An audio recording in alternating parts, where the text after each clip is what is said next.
quelques tuyaux, 3-4 bouts de bois, un seau, des tissus, des copeaux de bois, une pincée de feuilles de printemps ou d'automne. Il n'en faut pas plus aux enfants pour inventer un monde. Jouer est un besoin fondamental des enfants. C'est ce à quoi ils consacrent le plus de temps. Par le prisme de cette activité ludique, ils expérimentent, développent diverses compétences, se confrontent à leurs propres peurs et aux autres. Le jeu apporte plus de collaboration, renforce le développement moteur, cognitif et social des enfants, tout en stimulant leur imagination. Le jeu est donc crucial pour le bon développement des enfants. Pourtant, les espaces aussi bien physiques que temporels dédiés au jeu sont de plus en plus rares. La sonnette a été tirée. Le temps d'une récréation, nous vous proposons de venir découvrir avec intervenantes et intervenants l'importance du jeu, ce qu'il apporte, pourquoi il doit être libre et comment nous, adultes, pouvons contribuer à le rendre qualitatif pour nos enfants. Mais d'abord, voici les maîtres du jeu. Je m'appelle Nathalie Roucou, je suis enseignant-chercheur à l'université Sorbonne Paris-Nord, anciennement appelée Paris 13. J'appartiens à un département de sciences de l'éducation et au laboratoire Experis. Mes recherches sont focalisées sur le jeu et plus largement la question du loisir des enfants. Je suis Emma Perrault, je suis cofondatrice de l'association Jouer pour vivre, dont l'objet principal était de pouvoir développer le projet de la boîte à jouer dans les écoles, dans les cours d'école. Et je suis coordinatrice de ce projet au sein de l'association, ainsi que formatrice avec Véronique Claude. I'm a research professor in the Department of Psychology and Neuroscience at Boston College. I'm retired from teaching, but I have a position as research professor there. I come to psychology from a biological background and look at behavior from an evolutionary perspective. I have for many years been researching and writing about children's natural ways of learning through play and exploration.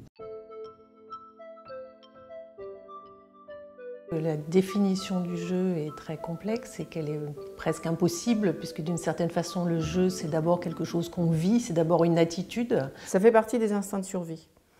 Et donc c'est comme une pulsion même on pourrait dire, ou en anglais on dit un drive, qui nous met en relation, qui nous pousse en fait à rentrer en relation avec le monde tel qu'il est et à explorer aussi notre intériorité. C'est ce que font les enfants quand on leur donne rien de spécial à faire. Parler du jeu libre, ce que je pourrais dire, c'est que c'est aussi un peu un pléonasme d'une certaine façon, puisque une des caractéristiques du jeu, c'est précisément d'être une activité qui est, alors je vais dire décidée, pour ne pas dire libre, puisque c'est un peu plus précis. Autrement dit, quelque part, un jeu qui n'est pas libre ne peut pas être un jeu. Sauf que, effectivement, on en est venu à parler de jeu libre parce qu'on constate qu'une grande partie des jeux des enfants ne sont plus libres, mais ce qu'on appelle des jeux dirigés. Donc oui, évidemment, les jeux de société ou les jeux dirigés, c'est aussi intéressant pour les enfants parce que ça parle leur langage. Mais pour nous, la qualité de l'expérience n'est pas la même. Et d'ailleurs, on n'en a pas le même souvenir dans notre vie. Est-ce que le jeu est un besoin? J'ai un peu du mal à dire ça. Je pense qu'en fait, le jeu fait partie de la vie des enfants. Notre société est en train de créer le besoin de jouer, puisque on limite de plus en plus les temps de jeu, on limite de plus en plus les espaces de jeu, et donc on enferme, d'une certaine façon, un peu l'enfant de plus en plus, on l'encadre de plus en plus, on le contrôle de plus en plus.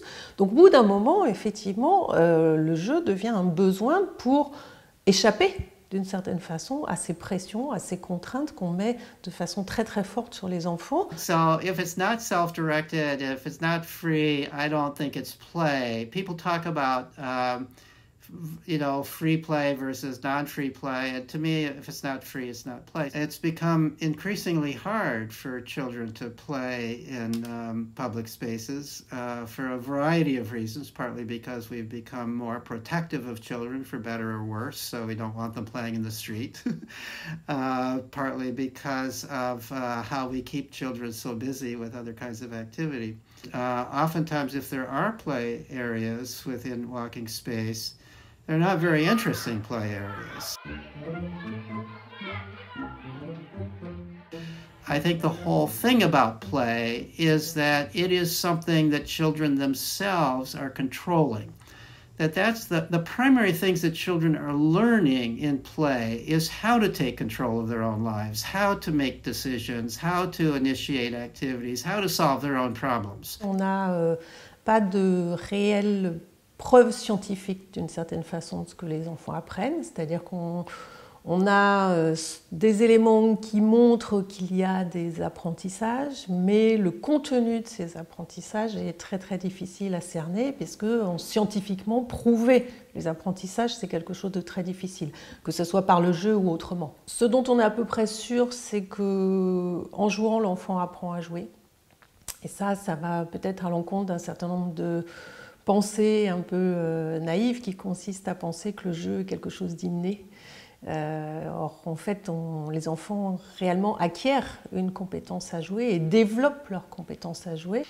Au-delà, on peut penser qu'il y a un apprentissage à structurer son activité, à organiser son activité, puisqu'en fait, le jeu, c'est quelque chose qu'on construit, que l'enfant construit, a priori tout seul, justement, de façon autonome, libre.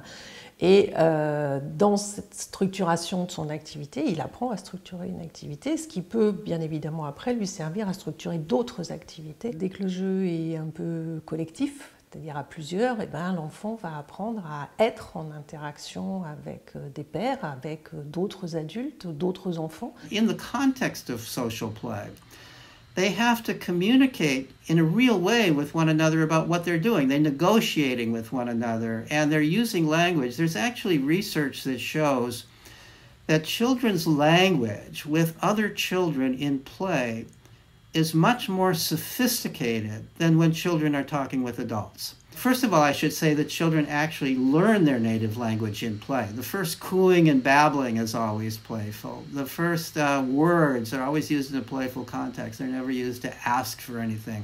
In addition to that, there's also evidence that children in any culture tend to incorporate into their play whatever they perceive to be the important skills of their culture.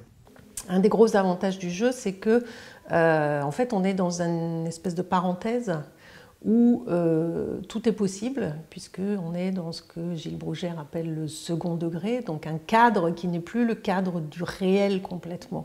Hein, ce que les enfants appellent le pour-de-faux. C'est ces essais que les enfants font, duquel ils vont apprendre des choses. Mais savoir exactement ce qu'ils apprennent, c'est très compliqué. They play at imaginary games. You know, the basic difference between the human cognition and that of other animals is we are capable of thinking about things that don't actually exist, or thinking of things that haven't happened yet. We're able to invent, we're able to hypothesize, we're able to think about the future. And even little children are practicing that all the time in their imaginative play. You know, you can watch little children pretending that there's a troll under the bridge. Here's this imaginary bridge, and there's a troll under the bridge. And well, if there's a troll under the bridge, we better not go under the bridge, or we better appease the troll in some way. This is all hypothetical reasoning, and children as young as 4 or 5 years old are practicing that kind of reasoning and carrying it out logically in their play. Extremely important for mental development that they're playing in this kind of way. Dans ces temps de récréation, dans ces lieux et temps de récréation, en fait, on est déjà dans le lâcher-prise d'une certaine façon. On est dans cette possibilité pour les enfants de reprendre un petit peu la main sur leurs activités. Le problème, c'est que ce qu'on oublie, c'est que ces activités, elles se construisent effectivement à partir de rien, mais elles se nourrissent aussi quand même de l'environnement, elles se nourrissent de supports, elles se nourrissent d'objets qui permettent aux enfants de construire leur jeu, de nourrir leur jeu. Parmi ce qui peut nourrir le jeu, il y a encore des objets fabriqués par les humains, des grillages, des poteaux, des bancs. Tout ça, c'est des objets qui peuvent stimuler le jeu. Et Il y a effectivement les objets naturels, les supports naturels qui éventuellement peuvent être utilisés. You know, we're the animal that has always survived by building things. And so no surprise, children all over the world play at building things when they have the opportunity. But there's a bunch of stuff to play with. I think that's one of the things that is important in the playground, that there's a lot of stuff to play with. So in this case, it's kind of the same thing that you might have used to see in an old-fashioned dump. There's old tires, there's boards, there's hammers and nails and saws. You can build things. There's trees you can climb in. There's all kinds of stuff, and it's stuff that at least the stuff other than the trees. It's okay if you damage it. There's no real expense to it. You can just easily replace it.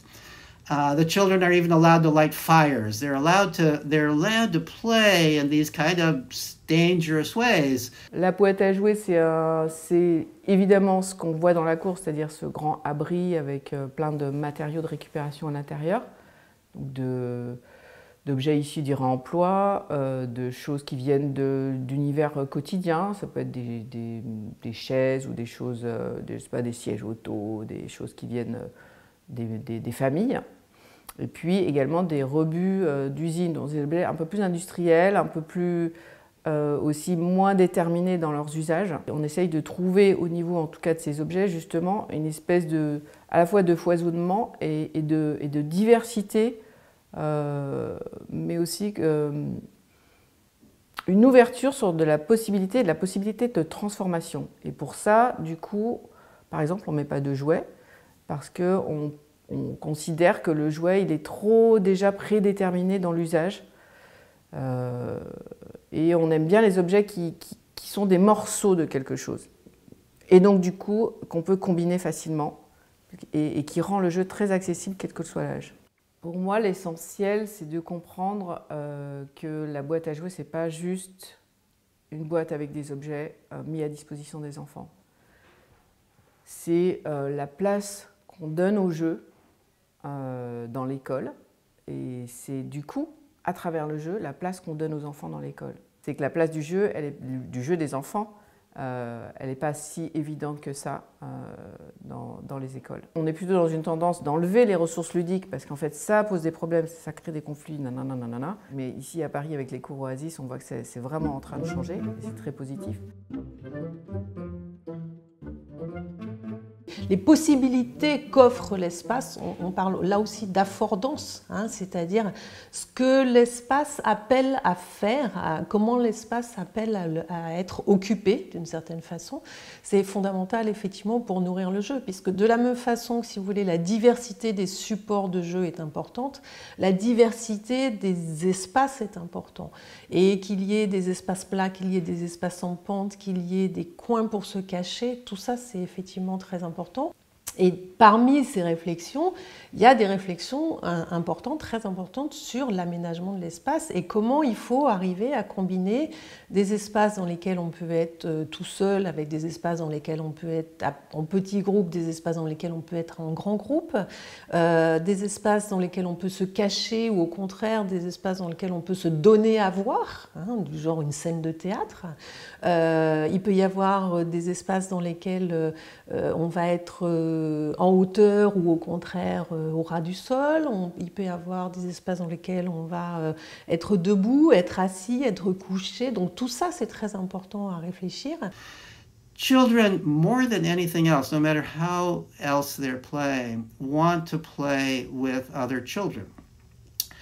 And they want to play with other children away from adults. And why is that? It's because one of the most important things, maybe the most important thing that human beings have to learn to live a happy life, is how to get along with peers. La mixité d'âge ou la mixité de genre est effectivement une des formes d'entrée dans la diversité, si vous voulez, qui est importante pour les enfants. Sur le genre, bon, ça paraît une espèce d'évidence que plus on apprend à faire avec l'autre sexe et plus on apprend... Alors, plus on apprend, mais à partir du moment où justement les enfants vont être maîtres de cet apprentissage, hein, parce que il faut qu'ils l'expérimentent d'une certaine façon. Il faut qu'on les aide à expérimenter, bien évidemment, hein, enfin qu'on les accompagne plutôt, pas qu'on les aide, qu'on s'assure que dans l'expérimentation chacun y trouve son compte. Hein, et sur la question des âges, sans doute qu'un des points forts de la question du jeu, c'est précisément d'apprendre par l'expérience. Et une partie de l'expérience se fait dans ce qu'on pourrait appeler des communautés de pratique. C'est-à-dire qu'au sein des enfants, il y a des formes de communautés qui se construisent. Et on sait qu'il y a un apprentissage dans ces communautés où on apprend à faire avec. Mais on apprend aussi en regardant les autres faire. Et petit à petit, on rentre dans le cercle de ceux qui savent, on rentre dans le jeu. Even though it's not always easy, even though sometimes there are bullies, even though you have disagreements, even though you want to play with other children. And I think it's because that's how you learn to get along with other people. You learn how to pay attention to the other player's needs. The power of play in social development comes from the freedom to quit. So if you and I are children playing together, and I'm a bit of a bully, and I'm telling you exactly how we're going to play, and you don't want to play that way, at some point, you'll just say, okay, I'm going home now, I'm leaving. And that will be the natural consequence to me that says, okay, I've got to pay more attention to you. I've got to pay more attention to you next time. I really want to play with you. It's in my genes that I want to play. So it's how children learn how to pay attention to the needs of other people. It's how we learn even to pay attention to the nonverbal cues as to whether our playmates are having fun or not having fun. Plus il y a de choix, et c'est pas seulement le choix de je veux jouer ou je veux pas jouer, ou je veux plutôt jouer à ce jeu ou plutôt à ce jeu, c'est des choix de comment je vais jouer, avec qui je vais jouer, combien de temps je vais jouer. Le plus il y a de choix, et on peut rapporter la question du choix à celle de la liberté, et le plus la qualité pour nous de l'expérience ludique, elle est forte. Il y a une école avec laquelle on a travaillé où il y avait un des instituts qui nous disait non mais vraiment votre truc là, c'est la guerre du feu quoi pour... Les garçons font que de se batailler, les filles dans les cavernes, c'est totalement régressif, on ne peut pas mettre ça dans une école, c'est impossible. C'est des phases en fait. Il faut vraiment accepter de lâcher et que oui, parfois ça peut durer pendant plusieurs mois et ils ont besoin d'explorer la bataille. Parce qu'ils ne peuvent pas le faire ailleurs, parce qu'ils sont sans cesse exposés à des jeux de violence, parce qu'ils jouent eux-mêmes à des jeux vidéo où en fait il est question de bataille et que le fait de le jouer, le fait de le mettre en corps, le fait de s'organiser en équipe, le fait de le mettre en mouvement, le fait de le mettre en vie, c'est hyper important. Et ça ne veut pas dire qu'ils vont devenir violents. Au contraire, peut-être même que du coup, ça va leur permettre d'explorer ce que ça fait vraiment, comment ils se sentent à l'intérieur de ça, d'avoir du retour des autres en réalité.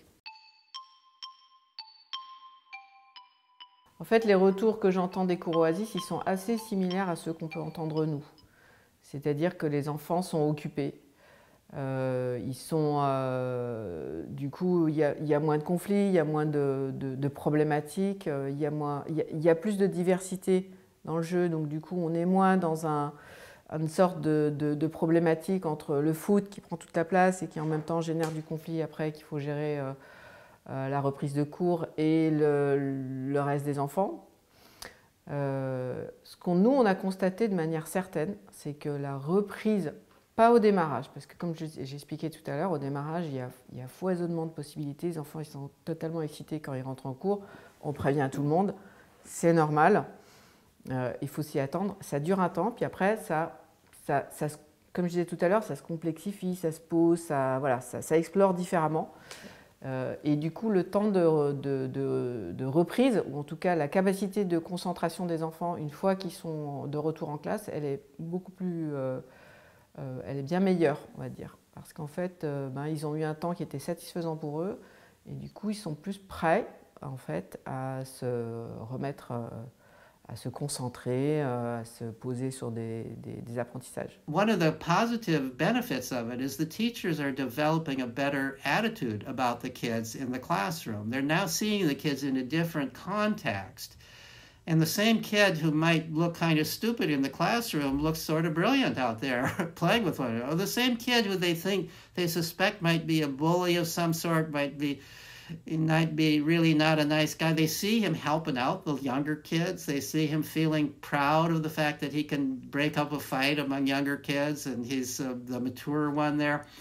And so it's having a lot of positive benefits. Il y a par exemple des enfants qu'on ne voit jamais leaders, parce que par exemple c'est pas des footeux ou bien c'est pas des grands sportifs, et qui deviennent, ou des enfants qui sont un peu réservés, qui deviennent tout à coup leaders de jeu, parce qu'ils sont en train de faire quelque chose qui devient intéressant pour les autres. Donc spontanément, ils vont venir vers eux. On a vu par exemple dans des cours d'école des enfants autistes ou des enfants qui avaient ce type de problématique qui tout à coup s'inscrivaient différemment dans la communauté avec les autres enfants. Et c'est logique. En fait, si l'environnement autorise peu de choses et que les enfants s'ennuient, il va y avoir des problématiques qui sont en réalité liées à l'ennui. Donc forcément, quand on a un environnement type cours Oasis qui est hyper riche, hyper foisonnant, hyper intéressant, ou boîte à jouer, on a forcément une ambiance, un climat qui s'améliore sur ces temps-là. Et du coup, les enfants sont plus contents d'aller à l'école, et du coup, il y a un rapport qui est différent avec l'école. On constate que dans quasiment toutes les institutions, tous les accueils où il y a du jeu, en fait, le jeu des enfants va être complètement organisé par les adultes, cadré par les adultes, avec cette fameuse notion d'encadrement des activités des enfants et d'encadrement des enfants. On est dans des jeux qui sont ce qu'on appelle des jeux dirigés, clairement, et dans lesquels l'enfant n'a plus la main et donc dans lesquels il a non plus tant que ça la possibilité justement de faire fonctionner cette structuration de son activité. Quand on dirige les activités de l'enfant, cette construction, cette autonomie de construction et cet apprentissage de construction, d'organisation, de structuration de son activité, elle disparaît puisque d'une certaine façon, l'enfant apprend à obéir et à faire ce qu'on lui demande de faire. Et donc, il perd cet apprentissage de l'organisation de ses activités, en sachant que derrière l'organisation de ses activités, c'est l'organisation de sa pensée qu'il y a. La première chose qu'on organise avec les équipes de manière assez prédéfinie, on va dire, c'est le moment du rangement et du déballage. Et ne serait-ce que le contenant, cet abri, il est vraiment conçu pour que ça soit facile pour tous les enfants, même les petits, et qu'ils puissent tous ensemble ranger. Que ce ne soit pas un boulot d'adulte pour monter les trucs sur l'étagère ou aller les chercher dans un coin, derrière une porte qui est fermée. Il faut que ça soit accessible et facile. Il y a tout un processus de rangement et ce sont les enfants qui ramènent les objets dans la boîte et ensuite elle est fermée et on la réouvre le lendemain. Si on pouvait intervenir plus longtemps dans une mise en place de boîte à jouer, ce qui n'est pas toujours le cas, la place de l'enfant, petit à petit, on essaye de se servir de ce cheval de Troie pour qu'elle soit de plus en plus importante et qu'ils puissent, en fait, petit à petit, prendre en main et leur espace de jeu et leur boîte à jouer. En tout cas, le plus ils peuvent prendre en main, et évidemment, vous le voyez bien dans votre projet Oasis, quand on les fait participer, en fait, et le mieux ça se passe. Even those teachers and school principals who initially were hesitant about it, they thought the kids they would fight, the older kids would bully the younger kids. It's not happening. And what they're observing is that these kids are much more capable of managing themselves than they ever believed they could. C'est cet objectif, cette intention éducative qui amène l'adulte à formater le jeu, à formaliser le jeu, avec l'idée qu'en formalisant le jeu, il va mieux contrôler les apprentissages qu'il va faire passer aux enfants. Et là, effectivement, on s'aperçoit que, en faisant ça, l'adulte occulte les apprentissages potentiellement liés, attachés, intrinsèquement liés au jeu. Comment on fait, nous les adultes, qui sommes en responsabilité en fait, des enfants quand ils jouent? Et en répondant à ces questions, on donne aussi aux équipes des sortes de grilles d'évaluation entre dangers, bénéfices, pour pouvoir calibrer leurs interventions. Et on arrive dans la cour et après il faut mettre ça en pratique. Et en fait, de l'expérience des Anglais, ça ne se fait pas tout seul. Ce qu'on demande aux équipes, c'est de se mettre en situation de sortir de leur zone de confort, de faire un pas en avant. Parce que sinon, le projet ne peut pas avancer si on ne fait pas un pas en avant. On n'est pas obligé d'en faire 10, on n'est pas obligé de faire du truc parfait, on n'est pas obligé d'y arriver tout de suite, mais on sort de sa zone de confort pour faire des expériences et ensuite réfléchir ensemble et on avance en fait. Donc c'est un chemin. But there is an adult there, and that adult is a trained play worker who is trained to make sure that the place is safe enough. They remove hazards. So unlike at a dump, they make sure that there's no upright nails that a child might step on. They make sure that in that tree that children are going to climb, that none of the branches are rotten enough that it would actually break. So they remove hazards. And then they allow risky play, but it's risky play in the context where the child can judge the risks. There's no unseen dangers. But that adult is also there kind of like present but not present, not intervening, not interfering, not telling the kids what to do, not correcting them if they're using that saw wrong, not even telling them about safety rules. The purpose for their not intervening is because in play, they understand that this is the place for children to think of these things themselves and develop the confidence that they can take care of themselves. The adult is still there like a lifeguard on an ocean beach. So if there's a real emergency, he's there, he or she is there to save the person. So in a way, that's the model, in my mind, for how play can work in this day and age. I would love to see a playground like that within walking distance of every single child. Don't intervene.